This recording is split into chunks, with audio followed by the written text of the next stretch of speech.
Why does Sant Tukaram say, जोडिले ते आता न सरे सारिता जीव बळी देता हाता आले? Let's find out by translating the Abhang. 1000 Days of Tukaram, Day 10. That which I have connected to cannot be undone. I have attained it by sacrificing myself. जोडिले ते आता न सरे सारिता जीव बळी देता हाता आले. By amassing merit, I built a dam and clogged up this indestructible life. संचित सारुनी बांधिले धरणे तुंबिले जीवन अक्षय हे. There was no sorrow nor joy in the hot or cold. I was beyond it. My inner and outer self were one, and then the dam burst. शीत उष्ण तेथे सुखदुःख नाही अंतर सभाही एक झाले. When a seed sprouts, it turns into a tree with branches, leaves and fruit. The original seed vanishes.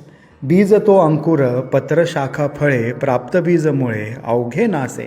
Thus, Tuka says, when chanting the name you are left with only sweetness. The seed is destroyed layer by layer to be a tree. तुका म्हणे नामी राहिलीसी गोडी बीजाच्या परवडी होती जाती. And so, Sant Tukaram says, to be a tree, you must stop being a seed. That is all for today. See you in the next poem tomorrow. भेटू उद्या पुढच्या अभंगात तुकोबांच्या कवित्वाच्या अंगणात.